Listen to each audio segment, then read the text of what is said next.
Hey, fatty! Stay hungry, you fat fucking pig!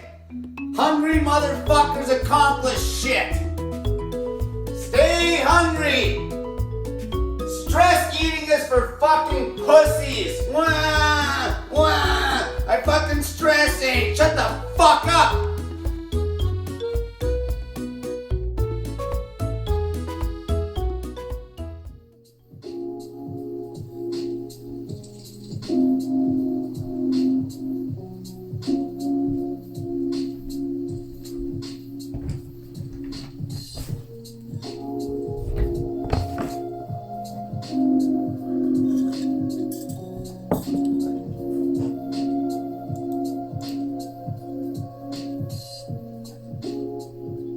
Hey, a nice little subtle fade out. How the hell is it going, brothers and sisters? He's got the clipboard. Look out. Thanks for joining me for, Let's Talk Turkey. It is a bright, sunshiny day, as you can see, and so I didn't get blown out by the sun, I drew the shades, and we're having a bit of a break. Finished some outside chores. The weather has definitely changed. I know some of you are still inundated with the Arctic freeze. We did that, been there, done that, got the t-shirt. Now we're just doing regular winter weather. Spring is around the corner in 3 or 4 months. Anyways, thanks for your feedback on the last video there, eh? Iron sharpens iron, the quick and the dead. And yes, I was dead at the end of that, but thankfully within a few minutes, my heart rate had dropped, my breathing came back to normal, and I had a nice ice cold shower after that, as well as a bit of a smoothie, and I was good to go and carried on with my day. Just to show that you don't need a lot of time to get some stuff done. But yeah, you guys sent me a couple of questions. You actually emailed me on the YouTube Chicolton Buddha fucking Gmail thing, which I never look at, and there was some questions in there and a few older ones that had nothing to do about anything, but yeah, a bit of bone broth. I've got the Evo set up, a little bit of a vape, and I'll see if I can answer some of these questions. I do have a whack-a-links open, which pertain to some of the answers. I'm not going to go into great detail, but I'll touch on certain things, and then down below in the description you will find these links to educate yourselves. But before we get off on this educational health and wellness kick here, let's do a bit of a vape, man. Usually I'm rocking and rolling with the doobies, but since we're being healthily associated today with today's topic of conversation, we shall engage in some vaporization. All right.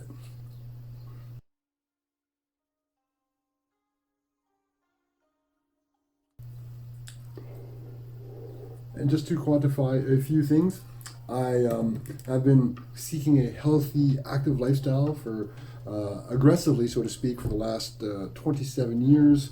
Before that, I am still on the database as a registered level 1 coach with the Canadian Amateur Boxing Association. I got my start with amateur boxing when I was 17.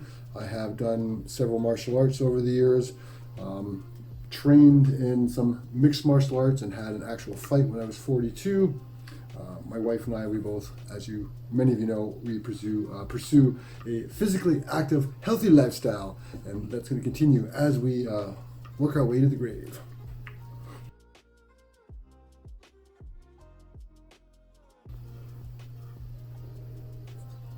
So one of the questions was, how can I maintain such a healthy, active lifestyle when I use as much cannabis as I seem to appear to on camera to you folks? Well, truth of the matter is, I do ingest a lot of cannabinoids. There have been points in my life where cannabinoids have not been present in my life. When I was incarcerated, for example, I chose not to use cannabis during my incarceration. Simple matter of fact.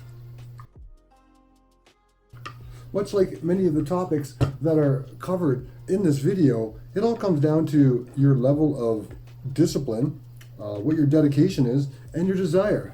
And it's not like we're all trying to be like fucking CrossFit or, Spartan athletes or something ridiculous. We're just talking about general health and wellness because, as it was asked to me, what can I do as I age to maintain my physical fitness level or to improve it? And I do have some really interesting studies up. The first one is from Harvard Health Publishing that talks about preserving your muscle mass. Now, declining muscle mass is part of aging, but that doesn't mean you're helpless to stop it. You can maintain it. The thing and the key is progressive resistance strength training. I kid you not. Deadlifts and squats are key to maintaining your health and wellness.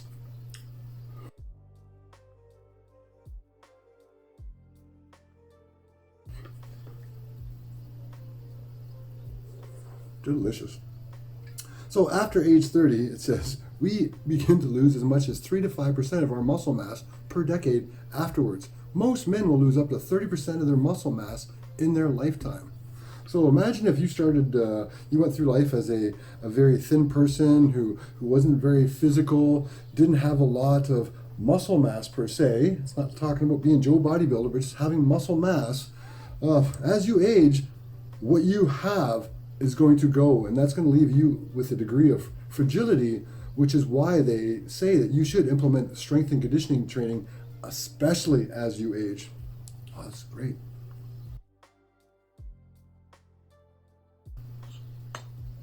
Another link that I have that pertains to the same subject is from the National Library of Medicine, and it talks about the it talks about the benefits of strength training for older adults. I will leave that link as well down below. And the last one is a challenge yourself to grow, the progressive overload principle. Now, I'm including this one simply for the matter of the fact that is from my own time of being a quote-unquote gym rat to operating my own fitness businesses and the hundreds of clients that I had that were both just average individuals like you and I or semi-professional athletes, the thing and the key to success is obviously a degree of consistency, but you don't go to the gym and just go through the motions, so to speak. You don't phone it in, because with your health and wellness and all parameters of it, you can't fucking fake it to make it. You can't exercise your balls off and be really physically fit, but fuel your machine, your body, with garbage. You just can't do that.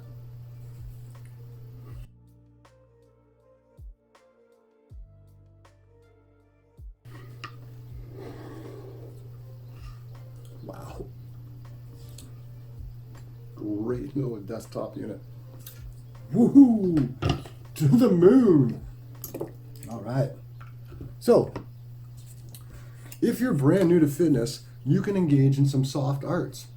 I'm a huge proponent of yoga, qigong, tai chi. Now, if you have never done any of these things, there's a lot of stuff online. If you have physical elements that limit you, there are variations.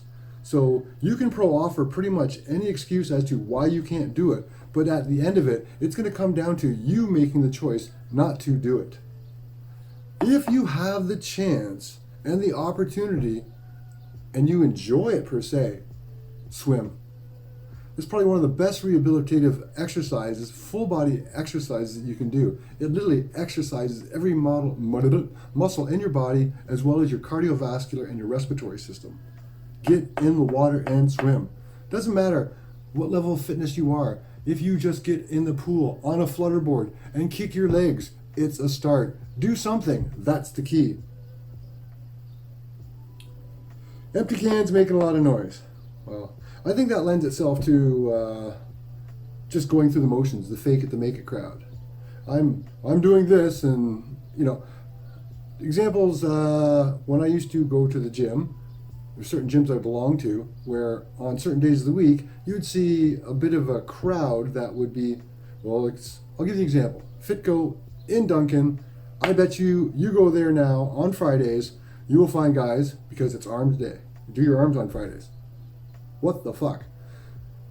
How many times have I seen people that they're doing the same thing? They're not making any progress. It's progressive overload training.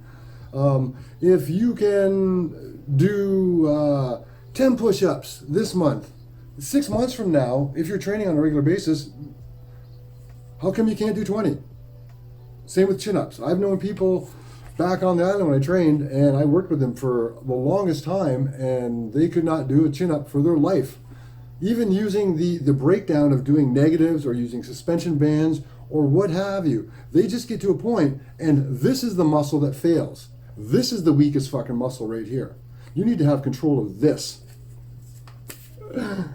And that goes into fueling your body correctly.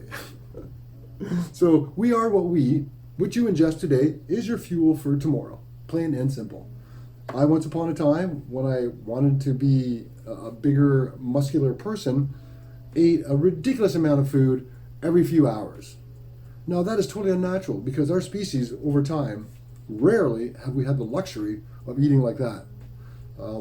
Scientifically, intermittent fasting, and here's an article you'll find below from the Mayo Clinic about nutritional and healthy eating, and what are the health benefits of fasting.